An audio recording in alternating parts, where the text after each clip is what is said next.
Dia 29 de setembro.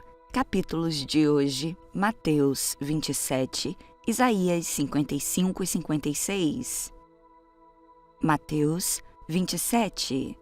Ao romper o dia, todos os principais sacerdotes e os anciãos do povo entraram em conselho contra Jesus para o matarem, e amarrando-o, levaram-no e o entregaram ao governador Pilatos. Então Judas, que o traiu, vendo que Jesus havia sido condenado, tocado de remorso, devolveu as 30 moedas de prata aos principais sacerdotes e aos anciãos, dizendo: "Pequei, traindo sangue inocente." Eles, porém, responderam: "Que nos importa? Isso é com você." Então Judas, atirando as moedas de prata para dentro do templo, retirou-se e se enforcou. E os principais sacerdotes, pegando as moedas, disseram: "Não é lícito colocá-las no cofre das ofertas, porque é preço de sangue." E tendo deliberado, compraram com elas o campo do oleiro para cemitério de forasteiros. Por isso, aquele campo é chamado até o dia em que este livro foi escrito, Campo de Sangue. Então se cumpriu o que foi dito por meio do profeta Jeremias. Pegaram as 30 moedas de prata, preço em que foi estimado aquele a quem alguns dos filhos de Israel avaliaram, e deram pelo campo do oleiro, assim como me ordenou o Senhor. Jesus estava em pé diante do governador, e este o interrogou, dizendo: "Você é o rei dos judeus?" Jesus respondeu: "O Senhor está dizendo isso." E sendo acusado pelos principais sacerdotes e pelos anciãos, Jesus nada respondeu. Então Pilatos perguntou: "Não está ouvindo quantas acusações fazem contra você?" Mas Jesus não respondeu nenhuma palavra, a ponto de o governador ficar muito admirado.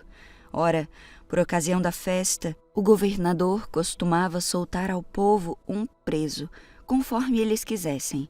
Naquela ocasião, eles tinham um preso muito conhecido chamado Barrabás.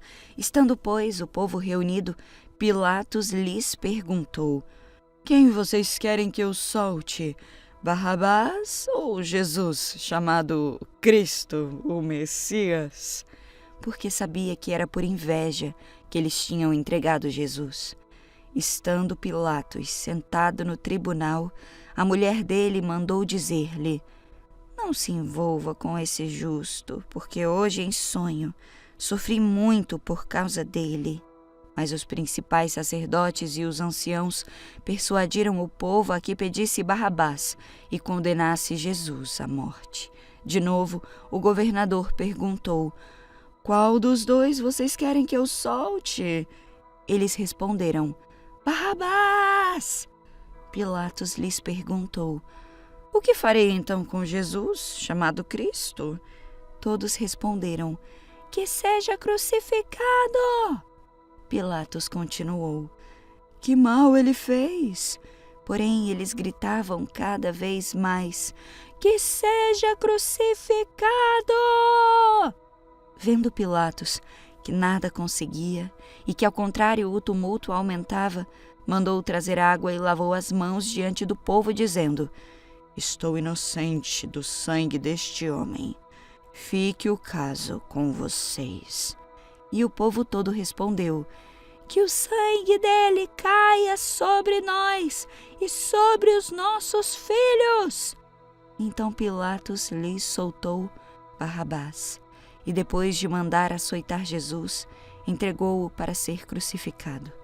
Logo a seguir, os soldados do governador, levando Jesus para o pretório, reuniram em torno dele toda a tropa.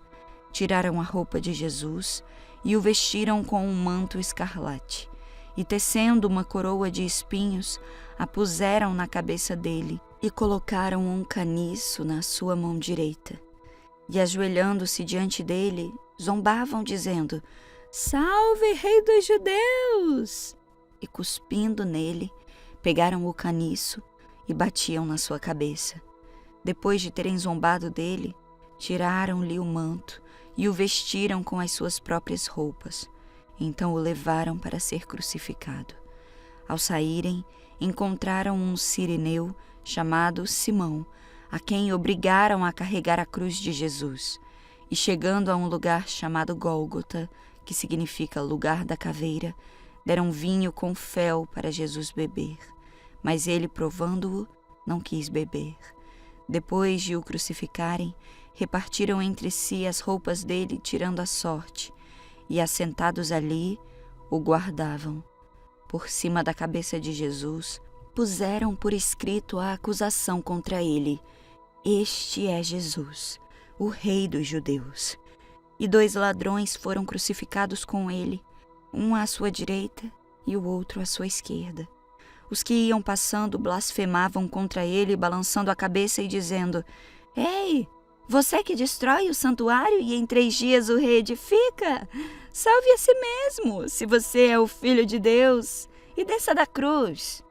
De igual modo, os principais sacerdotes com os escribas e anciãos, zombando, diziam: Salvou os outros e a si mesmo não pode salvar. É rei de Israel, que ele desça da cruz e depois creremos nele. Confiou em Deus, pois que Deus venha livrá-lo agora, se de fato lhe quer bem, porque ele disse: sou filho de Deus. Também os ladrões que haviam sido crucificados com ele o insultavam. A partir do meio-dia, houve trevas sobre a terra, até às 3 horas da tarde. Por volta de 3 horas da tarde, Jesus clamou em alta voz, dizendo: Eli, Eli, lema sabactani. Isso quer dizer: Deus meu, por que me desamparaste? Alguns dos que estavam ali, ouvindo isto, diziam: Ele clama por Elias. E logo um deles correu a buscar uma esponja e, tendo-a embebido em vinagre e colocado na ponta de um caniço, deu-lhe de beber. E outros, porém, diziam: Espere, vejamos se Elias vem salvá-lo. E Jesus, chamando outra vez em alta voz, entregou o Espírito.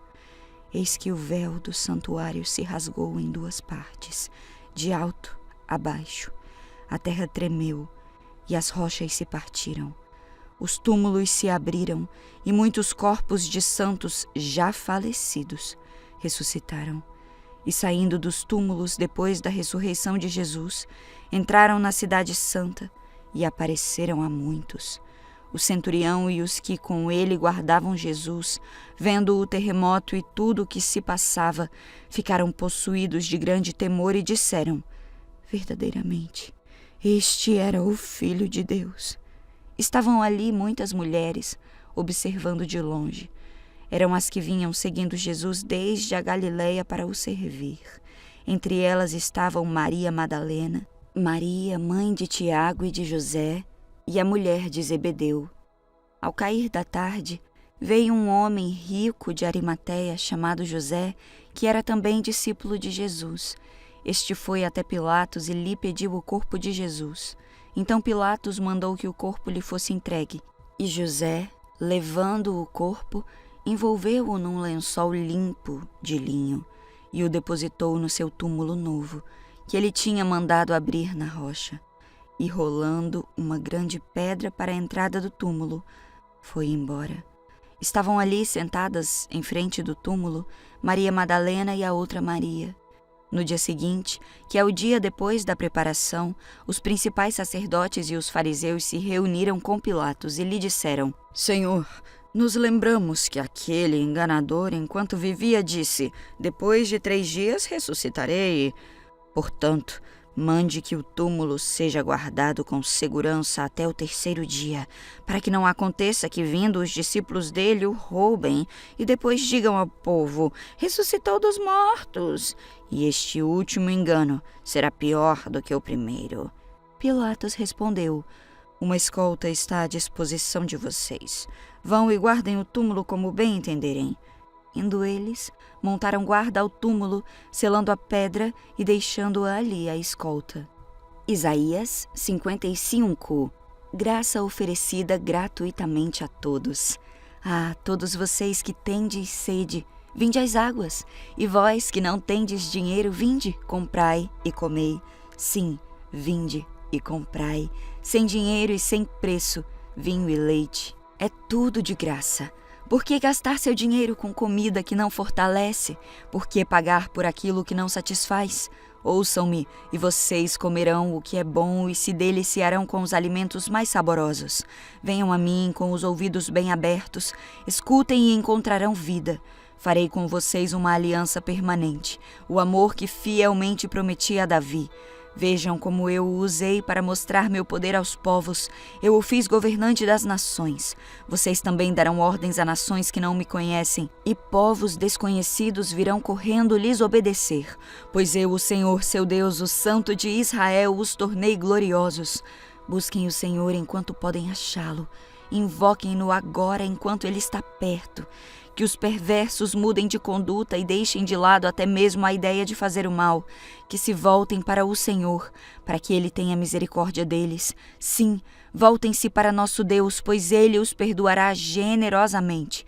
Meus pensamentos são muito diferentes dos seus, diz o Senhor, e meus caminhos vão muito além dos seus caminhos, pois assim como os céus são mais altos que a terra, meus caminhos são mais altos que seus caminhos, e meus pensamentos mais altos que seus pensamentos. A chuva e a neve descem dos céus e na terra permanecem até regá-la. Fazem brotar os cereais e produzem sementes para o agricultor e pão para os famintos. O mesmo acontece à minha palavra. Eu a envio e ela sempre produz frutos. Ela fará o que desejo e prosperará aonde quer que eu a enviar. Vocês viverão com alegria e paz, os montes e as colinas cantarão, e as árvores do campo baterão palmas. Onde antes havia espinhos, crescerá o cipreste.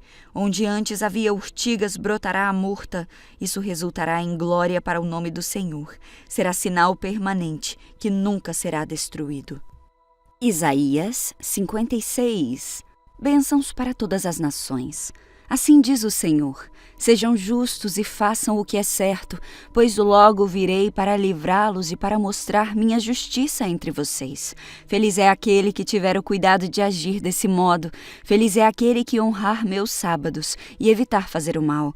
Não permitam que o estrangeiro comprometido com o Senhor diga: o Senhor jamais me deixará fazer parte de seu povo. E não permitam que o eunuco diga: sou uma árvore seca, sem filhos e sem futuro.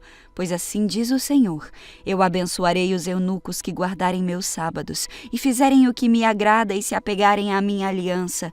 Eu lhes darei, dentro dos muros de minha casa, um memorial e um nome muito maior que filhos e filhas, pois o nome que lhes darei é permanente, nunca desaparecerá. Abençoarei também os estrangeiros comprometidos com o Senhor, que o servem e amam seu nome, que o adoram e não profanam o sábado e que se apegam firmemente à minha aliança. Eu os levarei ao meu santo monte e os encherei de alegria em minha casa de oração. Aceitarei seus holocaustos e sacrifícios, pois meu templo será chamado casa de oração para todas as nações. Pois o Senhor soberano que traz de volta os exilados diz: também trarei outros de volta, além do meu povo Israel. Condenação dos líderes pecadores.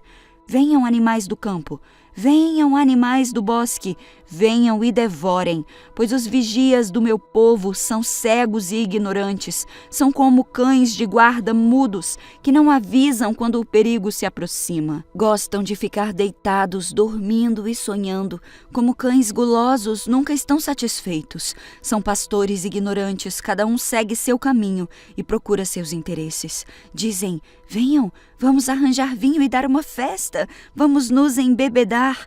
Amanhã faremos a mesma coisa e daremos uma festa ainda maior.